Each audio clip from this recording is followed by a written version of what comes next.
Hello, mission math with BS के YouTube channel में आप सबका स्वागत है। आज हम करनी चिन्ह व परिमेयकरण, रेडिकल साइन और रेशनलाइजेशन के बारे में पढ़ने वाले हैं। ठीक है, और उसकी जो प्रश्नावली है जो है वो उसको हम सोल्व करने वाले हैं। ठीक है, तो चलिए बढ़ते हैं आगे।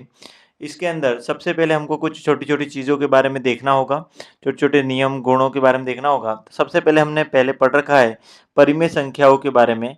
परिमेय संख्याओं जो होती हैं वो योग और गुणन के लिए क्रम विनिमेयता, सहचरिता और बंटन का जो गुण है उसको संतुष्ट करती है ना। ठीक है, मतलब क्या कि अगर यहाँ पर गुणन योग और गुणे के लिए क्रम विनिमेयता देखें तो क्रम विनिमेयता का मतलब है a प्लस बी बराबर बी प्लस ए हो गया, या a गुणा बी बराबर बी गुणा ए हो गया। तो इस तरीके का ये जो गुण है कि मतलब 2 में 3 का गुणा करो, 3 में 2 का गुणा करो, एक ही आता है, तो उसको संतुष्ट करती हैं। सहचरिता, तो सहचरिता का मतलब अब हमको पता ही है कि 2 का गुणा 3 का गुणा 4 से करना है, तो पहले 3 और 4 का फिर 2 से कर लें, या फिर पहले 2 और 3 का कर लें और फिर 4 से कर लें, बराबर ही आता है। इस गुण को क्या कहा जाता है? सहचरिता। और बंटनता, ठीक है, बंटनता का मतलब है ए बी प्लस सी हो तो ए का गुणा बी से प्लस ए का गुणा सी से, ए का गुणा बी से प्लस एक ए का गुणा सी से, इस तरीके से हम कर सकते हैं। इसको कहते हैं बंटनता।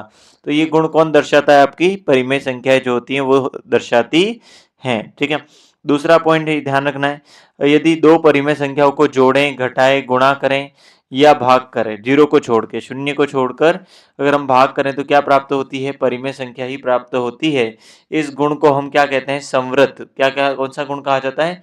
संवृत। कोई भी दो परिमेय संख्याओं को जोड़ें, घटाएं, गुणा करें या फिर भाग करें तो हमें परिमेय संख्या ही प्राप्त होती है। इस गुण को क्या कहा जाता है? संवृत का गुण कहा जाता है। जैसे 2 प्लस 3 कर लो, या 1/2 प्लस 1/3 कर लो, तो ये आपका हो जाएगा 5/6।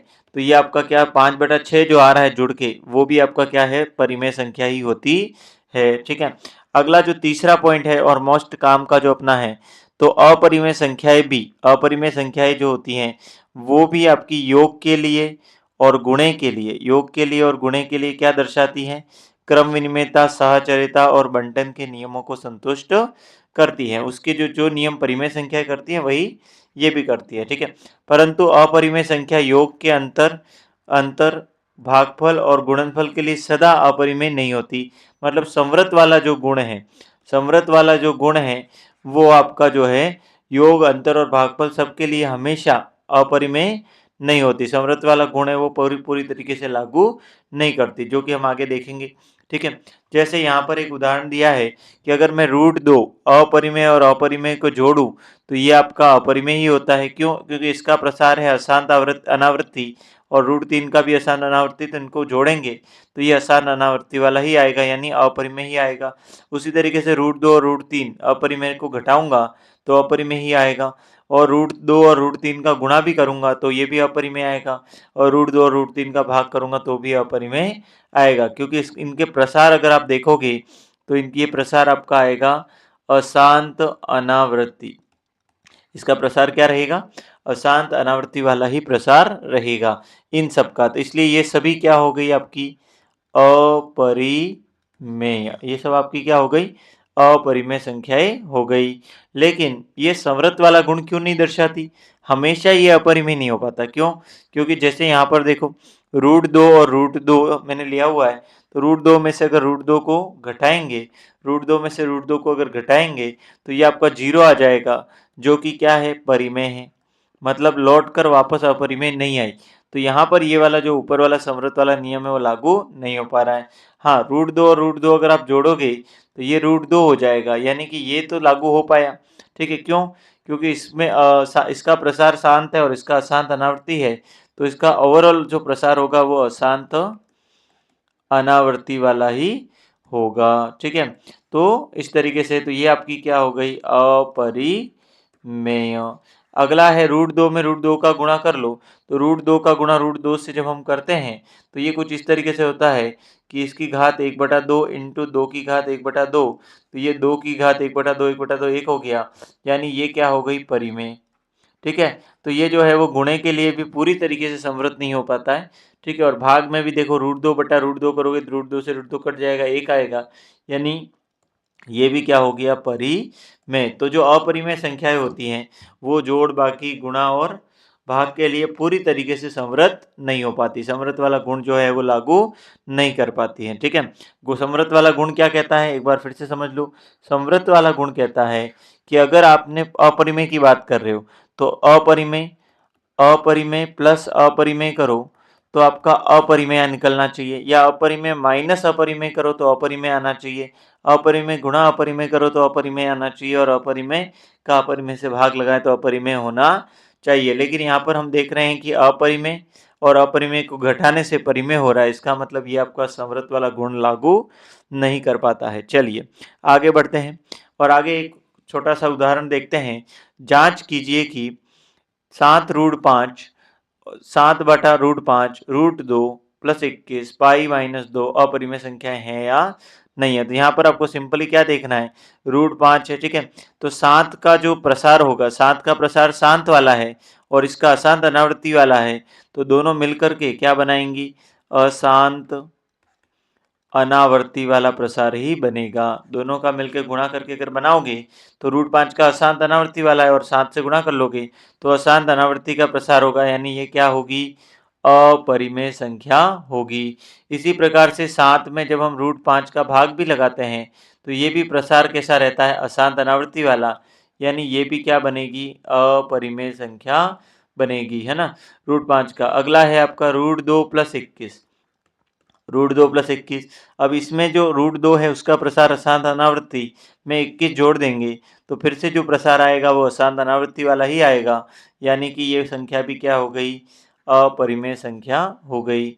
अगला है पाई-2, पाई जो है वो भी अशांत अनावृत्ति वाला प्रसार होता है, और इसका मतलब ये जो पूरा 2 घटा भी दोगे तो अशांत अनावृत्ति वाला प्रसार हो जाएगा। जैसे पाई का मान होता है 3.14 लगभग, और उसमें से 2 घटा दोगे तो 3 में से 2 गया तो 1.14 लगभग आएगा, यानी कि ये वाला अशांत अनावृत्ति वाला प्रसार होगा, तो ये भी क्या हो गई, अपरिमेय संख्या हो गई। तो ये सारी संख्याएं आपकी अपरिमेय हैं, क्योंकि अशांत अनावृत्ति वाला प्रसार जब शांत वाले से मिलेगा तो हमेशा अशांत अनावृत्ति वाला प्रसार ही देगा, ठीक है। नेक्स्ट आगे बढ़ते हैं, एक और क्वेश्चन लेते हैं। छोटे छोटे क्वेश्चन हैं, इनको ध्यान से देखें, समझे तो हल करेंगे। क्या क्वेश्चन है, 2√2 प्लस 5√2 5√3 को जोड़िए। अब 2√2 प्लस 5√3 को तो जोड़ना संभव है नहीं, ठीक है। क्यों, क्योंकि यहाँ पर 2 बार √2 है और यहाँ पर 2 बार क्या है, √3 है, तो इसको जोड़ना संभव नहीं है, तो इसको एज इट इज ही लिखना पड़ेगा, ठीक है। अगला सवाल है, √2 में से 3√3 घटाना है, ठीक है। अब सोचो, तो यहाँ पर √2 है और यहाँ पर 3√3 है, तो ये तो घटाना संभव नहीं है, क्योंकि ये एक बार √2 है और √3 है। उदाहरण के लिए ऐसे समझो कि मैंने कहा कि 2 पेन है, उसमें 2 पेंसिल जोड़ो। क्या जोड़ा, पेंसिल जोड़ा। तो अब इसका जोड़ का उत्तर क्या बनाओगे, कुछ नहीं बना सकते अपन, कुछ नहीं बोल सकते, इसको ऐसे ही बोलना पड़ेगा कि 2 पेन थे और 2 पेंसिल हैं। इसको ऐसे तो नहीं बोल सकते कि 4 क्या है, 4 अगर आप बोल भी दोगे तो 4 है क्या, पेन है या पेंसिल है, कुछ नहीं लिख पाओगे। इसलिए यहाँ पर इसको जोड़ना संभव नहीं है ना। जैसे x में 2y नहीं जोड़ सकते, इसको एज इट इज लिखना पड़ता है, वैसे ही 2√2 प्लस 5√3 को कुछ नहीं लिख सकते, वही का वही रहेगा। 2√2 में से 3√3 घटाया तो इसका भी कोई उत्तर हम बोल नहीं पाएंगे, यही एज इट इज रहेगा, ठीक है। नेक्स्ट सवाल पे बढ़ते हैं। अगला सवाल है, देखिए कि 6√5 में, हाँ अगर इस क्वेश्चन में ऐसा होता कि 2√2 में 5√2 जोड़िए तो आप बड़े आराम से बोल देते कि ये 2 बार √2 है और 5 बार √2 है, तो 2 बार √2 5 बार √2 तो कितना √2 हो गया, 7√2 हो गया। तो इसके उदाहरण को मैं बदल दूं, 2 पेन और 2 पेन और जोड़ दें तो 2 पेन कितने पेन हो गए, 4 पेन हो गए। तो ऐसा कर सकते हैं, ठीक है। वहीं घटाने की बात करें तो 5√2 में से 3√2 घटाना होगा, तो √2 में से √2 घटाना होगा तो घटा सकते हैं, तो 5 में से 3 गए तो 2√2 बचे। तो इस तरीके से घटाया जा सकता है, लेकिन इनको जोड़ा या घटाया, ये जो दे रखे हैं उनको जोड़ा या घटाया नहीं जा सकता है, ठीक है। चलिए इसको उसी रूप में लिखना पड़ता है। अगला है अपना 6 रूट 5 में गुणा करना है 2 रूट 5 का। तो चलिए गुणा कर लेते हैं। 6 का 2 से किया तो 6 दो की 12 हो गया, और रूट 5 का गुणा रूट 5 से करते हैं। रूट 5 का गुणा रूट 5 से करते हैं तो क्या आएगा, तो 12 इंटू रूट 5 का रूट 5 से करते हैं तो आता है 5। उसका कारण भी सुनो कि जब भी हम रूट ए वाली संख्या का गुणा रूट ए वाली संख्या से करते हैं तो यहाँ पर रूट का मतलब हम आगे और डिटेल देखेंगे। अभी के लिए बता देता हूँ आधा, और दूसरे की घात भी आधा हो गई, तो आधी और आधी घात मिलके ए की घात कितनी हो गई, 1 हो गई, यानी रूट हट जाता है। तो रूट 5 क्या होता है, 5 होता है। तो 12 पंचे कितना हो गया, 60 इसका उत्तर हो जाएगा। कितना उत्तर हो जाएगा, 60 इसका उत्तर हो जाएगा गुणे का। अगला सवाल है कि 8 रूट 15 में 8 रूट 15 में भाग लगाना है 2 रूट 3 का। 8 रूट 15 में भाग लगाना है 2 रूट 3 का। तो इसमें भी हम अगर इसको सॉल्व करें तो 8 गुणा रूट 15 को हम लिख सकते हैं 3 इंटू 5, और नीचे 2 और रूट 3 है। ठीक है, और इसको सॉल्व करें तो 8 रूट 3 और रूट 5 को अलग अलग कर सकते हैं। आगे हम गुण भी पढ़ेंगे, रूट ए बी को लिख सकते हैं रूट ए रूट बी। रूट ए और रूट बी को रूट ए बी को क्या लिख सकते हैं, रूट ए रूट बी। ठीक है, तो यहाँ पर आपका आ गया रूट 3 और रूट 5, और नीचे क्या चल रहा है, 2 रूट 3। काटो, 2 के पहाड़े में 8 को 4 बार, और रूट 3 से रूट 3 कैंसल, तो ये आया 4 रूट 5। क्या उत्तर आ गया इसका, 4 रूट 5 इसका उत्तर आ गया। अगला पॉइंट अपना आता है कर्णी चिन्ह के बारे में हमको समझना है। रूट साइन बोलते हैं इसको, या इसको बोलते हैं रेडिकल साइन। रेडिकल साइन इसको बोला जाता है। ये साइन किस तरीके से होता है, ध्यान से देखिएगा। ये साइन कुछ इस तरीके से बनता है, इस साइन को हम बोलते हैं रेडिकल साइन। ठीक है, रूट साइन। अब यहाँ पर समझेंगे कि रेडिकल साइन का मीनिंग क्या होता है, रेडिकल साइन किस तरीके से काम करता है। तो रेडिकल साइन का ये जो यहाँ पर हमने कॉर्नर बनाया हुआ है, यहाँ पर एक नंबर होता है n। क्या नंबर होता है, n नंबर होता है। ठीक है, और रूट के अंदर वाली वैल्यू हमेशा क्या लेनी होती है, प्लस की लेनी पड़ती है। तो रूट n इसका मतलब होता है a की जो पावर है, a की जो पावर है, अगर मैंने यहाँ पर n लिखा है तो a की पावर हो जाएगी 1/n। क्या हो जाएगी, 1/n हो जाएगी। जैसे उदाहरण के लिए यहाँ पर मैंने लिखा 5, रूट के अंदर मैंने लिख दिया 2, और ठीक है, तो ये हो गई 2 की घात 1/2। इस तरीके से इसको पढ़ते हैं। ठीक है, जैसे मैंने लिखा 243, और 243 के यहाँ पर रूट में साइन लगा दिया 3, तो आप लोगों को इसको ऐसे पढ़ना है कि 243 की घात 243 की जो घात है वो हो गई 1/3। तो इस तरीके से आपको इसको रीड करना है। ठीक है, दूसरी बात, इसके अंदर जो ये वाली वैल्यू है वो क्या ली जाती है, पॉजिटिव ली जाती है हमेशा। ठीक है, क्यों ली जाती है वो हम यहाँ डिस्कस करेंगे। यहाँ पर थोड़ा समझो कि जैसे मैंने यहाँ पर लिखा है कि B square equal to A, B square is equal to A. ठीक है, मतलब कोई नंबर है उसका अगर हम स्क्वायर करते हैं तो ए वैल्यू मिलती है, कोई नंबर है उसका अगर हम स्क्वायर करते हैं तो ए वैल्यू मिलती है। तो ऐसा कौन सा नंबर है, तो आप जैसे मैंने कहा कि 2 का अगर स्क्वायर करोगे तो आपको क्या मिलता है, 4 मिलता है, और -2 का स्क्वायर करोगे तब भी 4 मिलता है। ठीक है, मतलब दोनों ही केस में आपको जो वैल्यू मिल रही है वो क्या मिल रही है, पॉजिटिव वैल्यू मिल रही है। ठीक है, पॉजिटिव वैल्यू मिल रही है। अब इस 4 का, ठीक है, क्योंकि ये पॉजिटिव मिल रही है तो हम इसको रिवर्स ऑर्डर में जब लिखेंगे तो √4 लिखोगे, और √4 का 2 आंसर नहीं हो सकते, √4 का एक ही आंसर होगा, तो उसको हम क्या बोल लेते हैं, 2। कैसा आंसर लेते हैं हम, पॉजिटिव आंसर ही लेते हैं। क्यों, क्योंकि इसके आगे नेगेटिव तो आएगा नहीं इसका आंसर। ठीक है, क्यों, इसको सॉल्व करके बताता हूँ कि 4 की पावर कितनी हो जाएगी, हाफ, 1/2, जो मैंने आगे बताया अभी से। ठीक है, अब 4 को क्या लिख सकते हैं, तो 2 की घात 2 लिखेंगे, की घात 1/2 हो जाएगी, 2 से 2 कट गया, तो ये आपका हो गया 2 की घात 1। ठीक है, यानी कि इसका उत्तर 2 आएगा, माइनस का नहीं आ पाएगा। तो इसीलिए हम कहते हैं कि रूट ए का जो आंसर होता है वो हमेशा पॉजिटिव आंसर होगा। रूट ए का या कर्णी चिन्ह ए का जो उत्तर है, ठीक है, रूट ए का जो उत्तर है वो हमेशा पॉजिटिव ही होगा। ठीक है, तो ये सिर्फ रूट हम कब बोलेंगे, जब यहाँ पर 2 लिखा हुआ हो, इस कर्णी चिन्ह में क्या हो, 2, या फिर घात जो है वो 1/2 हो, तो उसे हम क्या बोलते हैं, रूट बोलते हैं। ठीक है, आगे अगर यहाँ 3 लिखा हुआ हो तो उसे क्यूब रूट बोलते हैं। ठीक है। और अगर यहाँ 4 लिखा हुआ हो तो फोर्थ रूट बोला जाता है। क्यूब रूट का मतलब हो गया घात 1/3।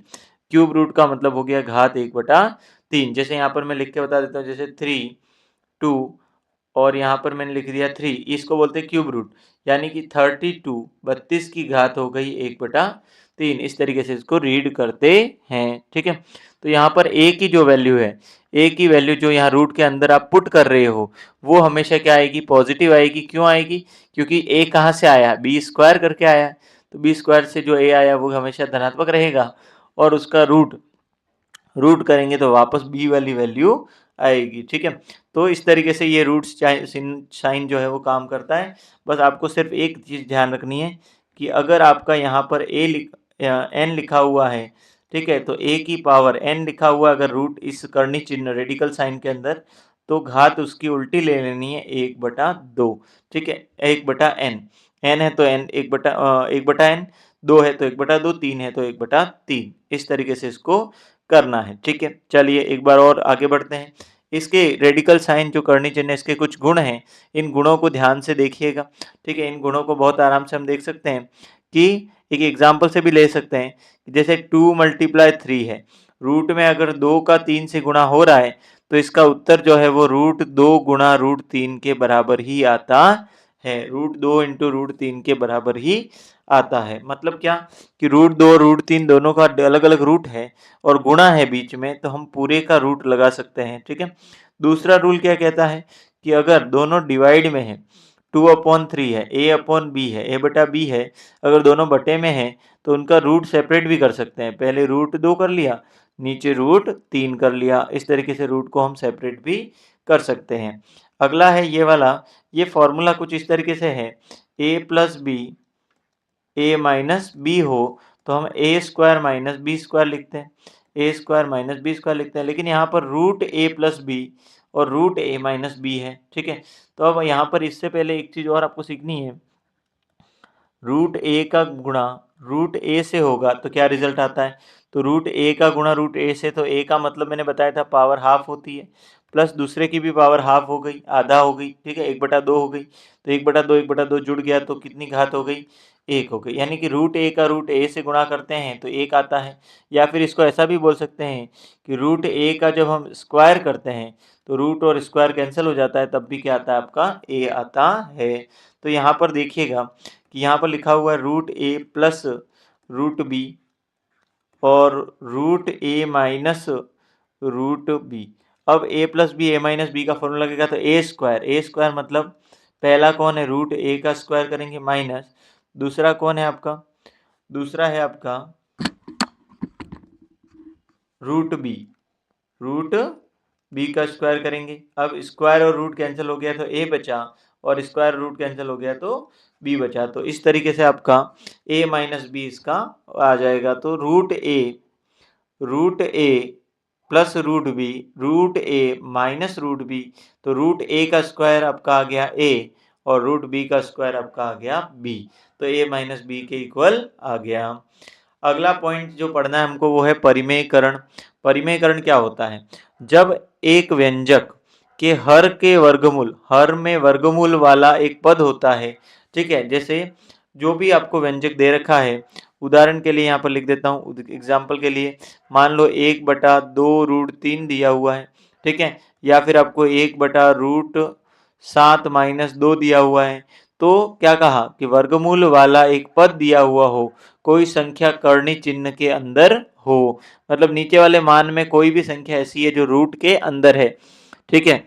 तो इसे एक ऐसा तुल्य व्यंजक जिसका हर एक परिमेय संख्या हो, जिसमें ऐसा तुल्य व्यंजक बनाना है जिसमें हर नीचे वाला जो भाग है उसमें रूट वाला नहीं आ रहा हो। ठीक है। तो इसे रूपांतरित करने की क्रियाविधि को हर का परिमेयकरण कहते हैं। ठीक है। मतलब नीचे वाले भाग में रूट हटाने की प्रक्रिया जो है उसे परिमेयकरण कहा जाता है। जैसे इन दोनों क्वेश्चन को मैं आपको करके बताता हूँ। ठीक है। दोनों को अपन सॉल्व करते हैं।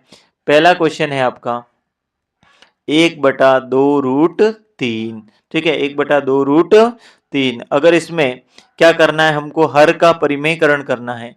हर का परिमेयकरण करना है, हर में से रूट हटाना है। हर का परिमेयकरण, हर का परिमेयकरण करना है, हर में से रूट हटाना है। तो इसको दो पार्ट में समझना है कि अगर सिंगल रूट इस तरीके से मल्टीप्लाई में दिया हुआ है तो आपको क्या करना है, √3 को हटाना है। तो √3 से अंश और हर दोनों में गुणा कर देना है। और जैसे ही आप गुणा करोगे तो ऊपर √3 का 1 से गुणा, तो ऊपर तो आ गया √3, और बटे में देखो √3 का √3 से गुणा अभी पढ़ा था 3 हो गया, तो 2 का गुणा कर लिया 3 से। 3 कहाँ से आया, √3 3, 2 तिया 6 हो गया, तो ऊपर आया √3 और नीचे आया 6। अब ध्यान से देखो, जो हर है, हर में जो वर्गमूल रूट वाला चिन्ह था वो हट चुका है। ठीक है, तो इसका मतलब हमने क्या कर लिया, इसका परिमेयकरण कर लिया। अब दूसरे क्वेश्चन को लेते हैं। दूसरा क्वेश्चन क्या है, दूसरा है √7 - 2। √7 - 2 में हर का परिमेयकरण करना है, हर का परिमेयकरण, हर का परिमेयकरण करना है। ठीक है, तो चलिए देखते हैं।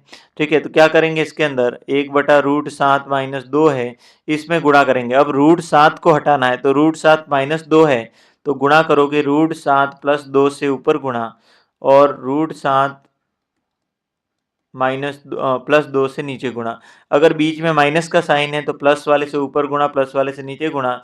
फायदा क्या होगा, तो ऊपर वाले का जब हम 1 से गुणा करेंगे तो वो वही वापस आ जाएगा, तो √7 + 2 वापस आ जाएगा, और नीचे सूत्र बन जाएगा, एक बार प्लस में एक बार माइनस में, a + b a - b, तो ये बना a² - b², a² - b², तो √7 - 2, √7 + 2, तो ये बनेगा √7 का स्क्वायर माइनस 2 का स्क्वायर, तो a² - b², तो ये बचा √7 + 2, और नीचे आपका बचा √7 का स्क्वायर, तो रूट और 2 कैंसिल हो गया तो 7 बचा, -2 का वर्ग 4 हो गया, तो फाइनली ये आया √7 + 2, और नीचे 7 में से 4 गए तो बचे 3, तो ये आपके आ गया 3। ठीक है, तो इस तरीके से नीचे देखो हर वाले भाग में जो रूट था वो हट चुका है, तो इसी को हम कहते हैं परिमेयकरण करना। ठीक है, तो ये अपनी प्रश्नावली पे आ जाते हैं। प्रश्नावली 1.4, प्रश्नावली 1.4 के सवालों को हल करते हैं। तो देखिए क्या है, क्या है इसके सवाल। तो इसके अंदर है, बताइए कि नीचे दी गई संख्याओं में से कौन कौन सी परिमेय संख्या है और कौन कौन सी अपरिमेय संख्या है। ठीक है, तो हल करते हैं। पहला सवाल है 2 - √5।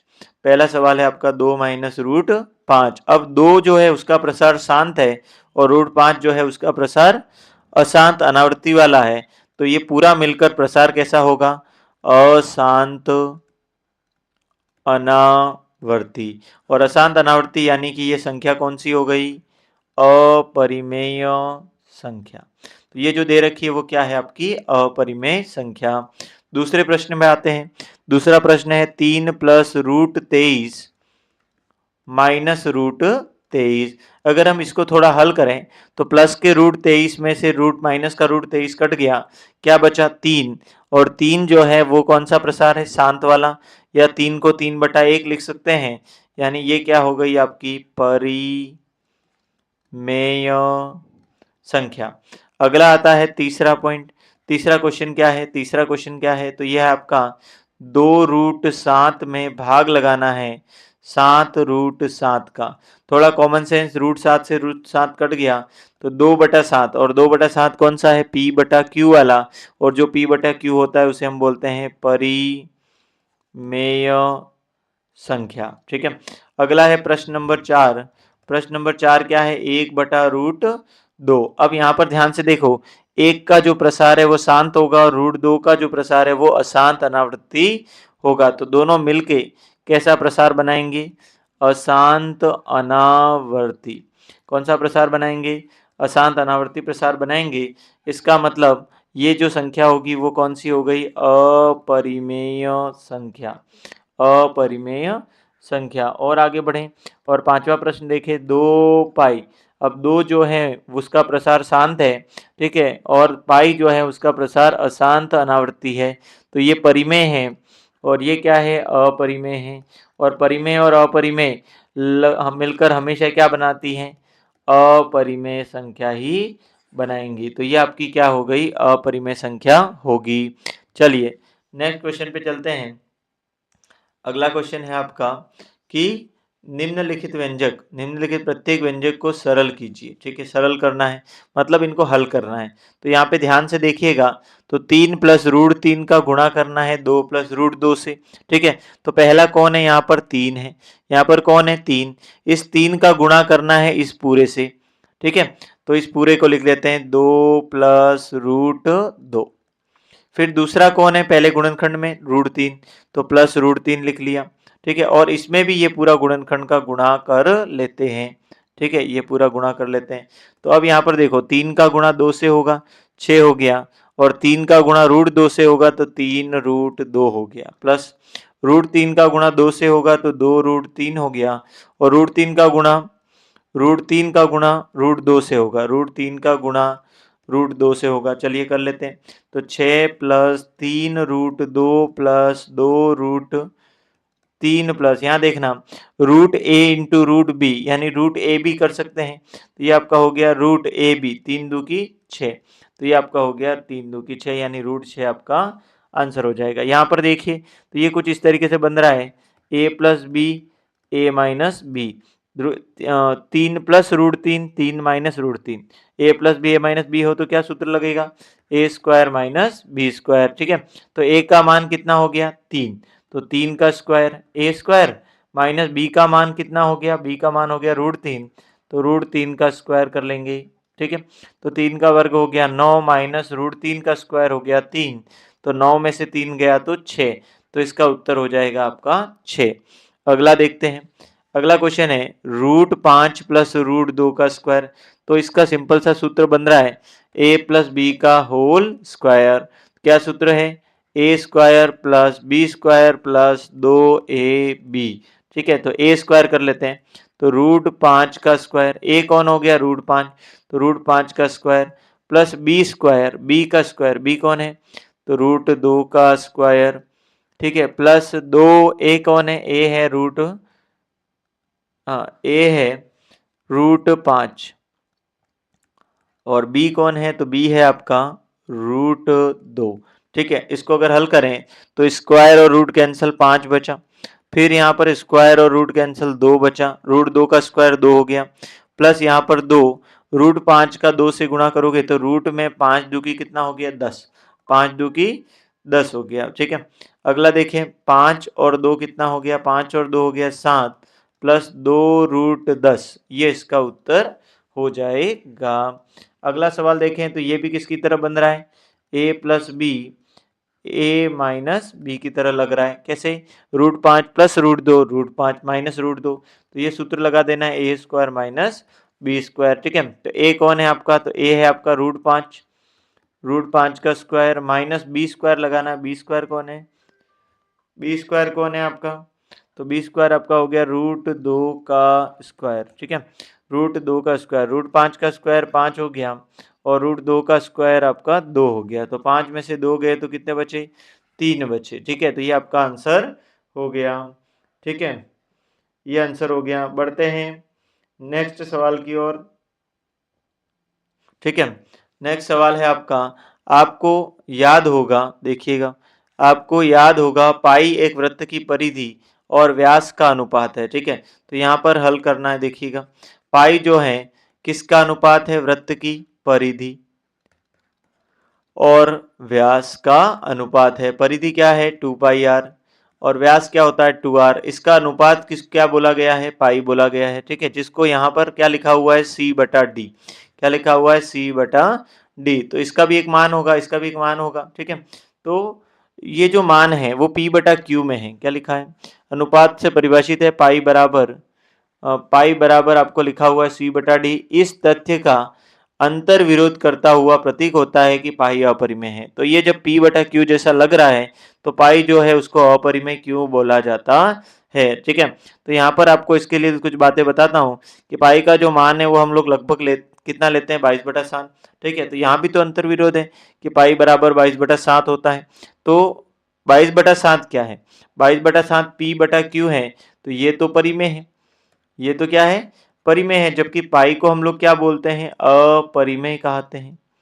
पाई को हम क्या कहते हैं, अपरिमेय, जबकि दोनों को जब हम यूज करते हैं तो दोनों को क्या लेकर काम करते हैं, दोनों को बराबर लेकर काम करते हैं। ठीक है, तो देखिएगा ऐसा क्यों होता है, तो ऐसा इसलिए होता है क्योंकि जब हम परिधि और व्यास, अलग अलग वृत्तों की परिधि और व्यास का अनुपात ज्ञात करते हैं तो वो जो मान है वो एक्यूरेट पाई यानी कि 22/7 के बराबर नहीं होता। वो मान जब आप देखोगे तो वो 22/7 मतलब 3.14, ठीक है, एक्यूरेट एक 3.14 नहीं होता है। वो क्या होता है पाई का मान, वो जो है वो आपका 22/7 के लगभग बराबर आता है। किसके बराबर आता है, लगभग बराबर आता है, यानी ये दोनों बराबर नहीं होते, ये दोनों बराबर नहीं होते। कौन दोनों बराबर नहीं होते, पाई और 22/7। लेकिन अगर मैं ये लगभग नहीं लिखूं तो ये दोनों बराबर नहीं होते। लेकिन अगर मैं ये लिख लूं कि पाई का मान जो आता है जब हम परिधि और व्यास का अनुपात बार बार निकालते हैं तो वो अनुपात अगर हम देखें तो 22/7 के आसपास ही आता है। आसपास मतलब क्या हो गया, लगभग, लगभग इसके बराबर होता है।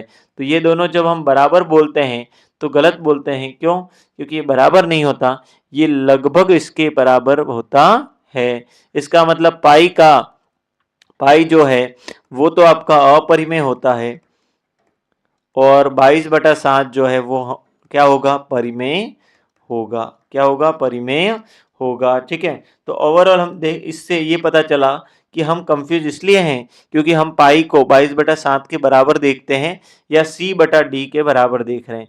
22/7 या C/D के बराबर अगर बोल रहे हैं तो ये गलत है, ये दोनों बराबर नहीं होते।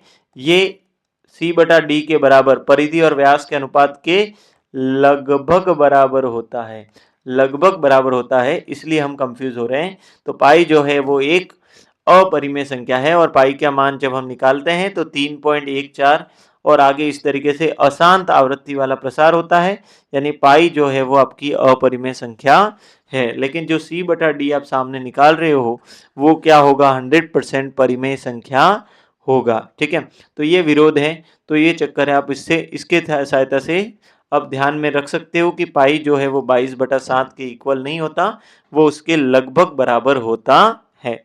ठीक है, तो आगे बढ़ते हैं नेक्स्ट क्वेश्चन पे। नेक्स्ट क्वेश्चन है हर का परिमेयकरण कीजिए। जो हर दे रखा है उसका क्या करना है, आपको परिमेयकरण करना है। चलिए, तो इसका हम क्या कर रहे हैं, हर का परिमेयकरण करने पर, तो हर का परिमेयकरण कर लेते हैं। तो 1/√7 है, तो √7 में परिमेयकरण के लिए मैंने आपको क्या सिखाया कि √7 है तो ऊपर √7 का गुणा कर लो, नीचे भी √7 का गुणा कर लो। होगा क्या, देखिए ऊपर हो गया √7 और नीचे हो गया √7 गुणा √7। तो √7 का गुणा करोगे तो कितना आएगा, तो √7 का गुणा करोगे तो क्या आएगा, 7। क्योंकि हमने एक प्रॉपर्टी पढ़ी हुई है कि √a कितना होता है, a होता है, या फिर √a का स्क्वायर जो है वो भी a होता है। क्यों, स्क्वायर और रूट कैंसिल हो जाते हैं। ठीक है, तो इस तरीके से ये इसका परिमेयकरण हो गया। अगले सवाल पे चलते हैं। इसमें भी हर का परिमेयकरण करना है। हर का परिमेयकरण करने पर, ठीक है, हर का परिमेयकरण करते हैं तो देखिएगा ये हो गया 1/√7 माइनस √6, इसमें गुणा करना है। अब √7 माइनस √6 है तो गुणा करेंगे √7 प्लस √6 और नीचे भी गुणा करेंगे √7 प्लस √6। तो ऊपर 1 से गुणा किया तो क्या आया, √7 प्लस √6 आया, और नीचे देखेंगे तो √7 माइनस 6 √6 और √7 प्लस √6 यानी a plus B a minus B. तो a स्क्वायर यानी पहला कौन है, √7 का स्क्वायर, माइनस दूसरा कौन है, √6 का स्क्वायर, ये लग जाएगा। तो ऊपर बचा √7 प्लस √6 और नीचे बचा √7 का वर्ग कितना होता है, 7, माइनस √6 का वर्ग कितना होता है, 6। तो ये फाइनली उत्तर निकल कर आया √7 प्लस √6/7 में से 6 गया तो 1, यानी कि √7 प्लस √6/1 को क्या लिख सकते हैं, √7 प्लस √6 निकल कर आया, जहां पर हर में अब कोई रूट वाली संख्या नहीं है। इसी को कहते हैं हर का परिमेयकरण। अगला देखते हैं, इसमें भी वही सेम तरीका लगाएंगे। हर का परिमेयकरण, ठीक है, तो हर कौन है देखते हैं, तो 1/√7 √5 प्लस √2। अब नीचे से रूट हट जाना चाहिए, √5 रूट रूट जो दिख रहा है वो हटना चाहिए। तो उसके लिए हम लोग क्या करेंगे, √5 प्लस √2 है तो गुणा कर लेंगे √5 माइनस √2 से, √5 माइनस √2 से नीचे गुणा। तो ऊपर गुणा किया तो क्या आया देखो, तो ऊपर गुणा आया किया तो √5 माइनस √2 √5 माइनस √2, और नीचे गुणा किया तो एक बार प्लस में एक बार माइनस में, तो a plus B, a minus B दिखा तो क्या लिखेंगे, a square minus B square, है ना। तो पहला कौन है, √5 का स्क्वायर लिख देंगे, माइनस 20 दूसरा कौन है, √2 का स्क्वायर कर लेंगे। ठीक है, तो ये बना, देखो क्या बना, तो ऊपर बना √5 माइनस √2, और नीचे √5 का स्क्वायर 5 माइनस √2 का स्क्वायर करोगे तो 2। अब √5 माइनस √2 बटा 5 में से 2 गया तो 3। तो परिमेयकरण हो गया, नीचे से रूट वाली संख्या हट गई। तो ये आपका क्या हो गया, उत्तर हो गया। अगले सवाल पे चलते हैं। अगला सवाल, हर का परिमेयकरण करना है। तो √7 माइनस 2, तो गुणा करेंगे √7 प्लस 2 से, नीचे गुणा करेंगे √7 प्लस 2 से। अब यहाँ पर एक सूत्र बन गया a plus B, a minus B. देखिए कहाँ बना, √7 माइनस 2 √7 प्लस 2, तो उसको a स्क्वायर माइनस क्या लिखेंगे, b स्क्वायर लिख देंगे। तो ऊपर बना √7 प्लस 2, इसका गुणा 1 से किया तो वही वापस आ गया नीचे a स्क्वायर, तो √7 का square minus b square, b कौन है 2, तो 2 का स्क्वायर कर लिया। तो √7 प्लस 2 बटा √7 का वर्ग 7 माइनस 2 का वर्ग 4, तो ये हो गया √7 प्लस 2, और नीचे 7 में से 4 गए तो 3। तो यहाँ पर जो हर है उसका परिमेयकरण हो गया, और ये इसी को बोलते हैं हम हर का परिमेयकरण करना। जो हर में बटे में जो रूट वाली संख्या है उसको हटाते कैसे हैं, उसके दो तरीके आपको सिखाए। अगर सिंगल रूट वाली संख्या है, सिंगल रूट वाली संख्या है, जैसे कि यहाँ पर थी √7, तो अंश व हर दोनों में √7 का गुणा, और दोनों रूट वाले ऐसे खंड हैं √7 माइनस √6, तो बीच में माइनस का है तो प्लस वाले चिन्ह का ऊपर नीचे गुणा कर देना। जैसे इसमें भी किया था, प्लस √2 था तो माइनस √2 वाले का ऊपर नीचे गुणा, माइनस 2 था तो ऊपर नीचे प्लस 2 वाले का गुणा, √7 प्लस 2 का ऊपर नीचे गुणा किया था। तो इस तरीके से हमने पूरी प्रश्नावली आपकी 1.4 जो है वो कंप्लीट सोल्व करा दी है। ठीक है, उम्मीद है आपको चीज़ें समझ में आई होंगी, और समझ में आई हैं तो अपने दोस्तों के साथ भी शेयर करो ताकि उनको भी लाभ मिल सके। ठीक है, और अपने और कौन सा टॉपिक आपको चाहिए वो उसके बारे में आप कमेंट सेक्शन में लिख सकते हो। कोई प्रॉब्लम आई हो वो वहाँ पे लिख सकते हो। ज़्यादा से ज़्यादा वीडियो को शेयर करना है, लाइक करना है, सब्सक्राइब करना है। मिलते हैं नेक्स्ट वीडियो में, तब तक के लिए जय हिंद, जय भारत, थैंक यू।